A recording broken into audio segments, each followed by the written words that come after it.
Hello दोस्तों, आपका स्वागत है मेरे चैनल नॉलेज हब में। आज मैं आपके आगे मेरा खुद का लिखा हुआ ऐसे व्यक्तिगत समाजवाद यानी कि इंडिविजुअल सोशलिज्म पढ़ने जा रहा हूँ। ये मेरी खुद की बनाई हुई एक थ्योरी है जिसे मेरा सपना है कि असली ज़िंदगी में इम्प्लीमेंट कर सकूँ। तो शुरू करते हैं। व्यक्तिगत समाजवाद इंडिविजुअल सोशलिज्म मेरा खुद का विचार है। मेरा मानना है कि समाजवाद यानी कि सोशलिज्म को सरकार या समाज पर निर्भर होकर नहीं बल्कि व्यक्ति के स्तर पर लागू करना चाहिए।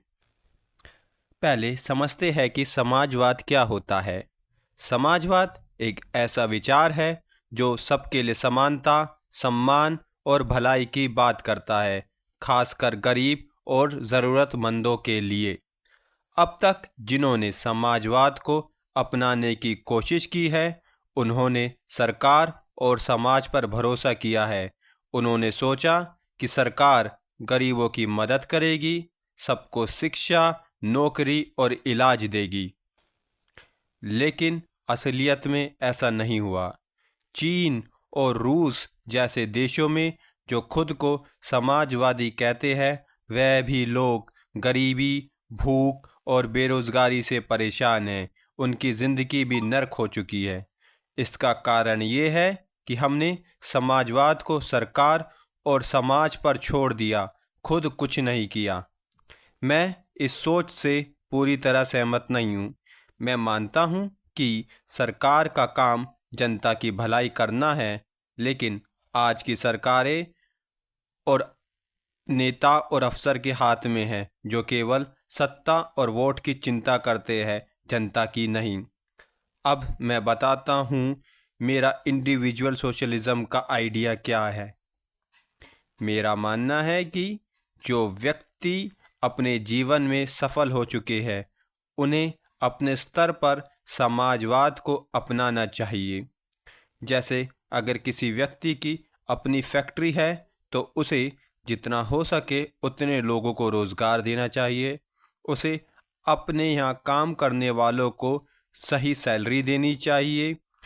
अपनी जो प्रॉफिट हुआ है उसमें अपने वर्कर्स को हिस्सा देना चाहिए और अपनी आमदनी का एक बड़ा हिस्सा गरीबों की शिक्षा और ज़रूरतमंदों की मदद में लगाना चाहिए। अब आप पूछ सकते हैं कोई ऐसा क्यों करेगा? इसका जवाब है मानवता के लिए, ह्यूमैनिटी के लिए। मेरे लिए मानवता सबसे बड़ा धर्म और सबसे ऊंचा विचार है।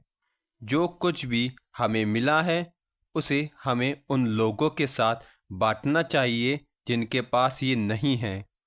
हम ये सोचना चाहिए जैसे मैं खुश रहना चाहता हूँ, वैसे ही मेरा जो दूसरा इंसान है वो भी खुश रहना चाहता है।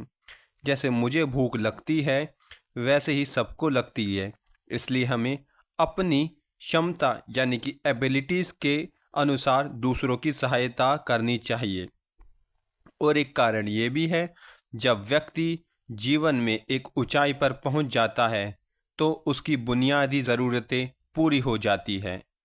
तब उसे उन लोगों की मदद करनी चाहिए जो अपनी बुनियादी ज़रूरतें पूरी नहीं कर सकते, जैसे उनके लिए भोजन, शेल्टर होम या देखभाल।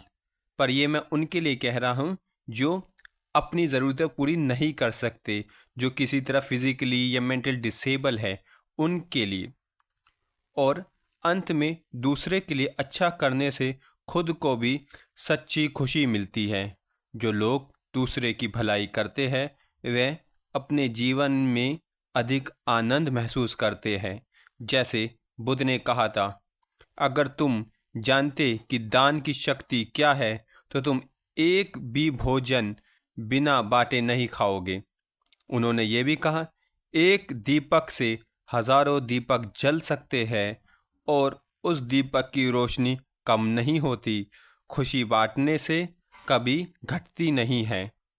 लोग सोच सकते हैं कि मेरा ये विचार इम्प्लीमेंट करना असंभव है, इम्पॉसिबल है, क्योंकि जब लोग सफल हो जाते हैं तो वो समाज की या दूसरे इंसान की परवाह नहीं करते, खासकर व्यापारी यानी कि बिजनेसमैन। लेकिन मैं एक उदाहरण देना चाहता हूँ एंड्रू कार्नेगी का। वे एक गरीब परिवार में पैदा हुए थे, लेकिन अपनी मेहनत से दुनिया के सबसे अमीर लोगों में से एक बने। बाद में उन्होंने लगभग अपनी 90% दौलत मानवता के कल्याण के लिए दान कर दी। उन्होंने 2500 से भी ज़्यादा लाइब्रेरीज बनवाई, स्कूल बनवाए, रिसर्च सेंटर बनवाए और अस्पताल बनवाए। ये असली समाजवाद है, जहाँ व्यक्ति अपने दम पर समाज की भलाई करता है।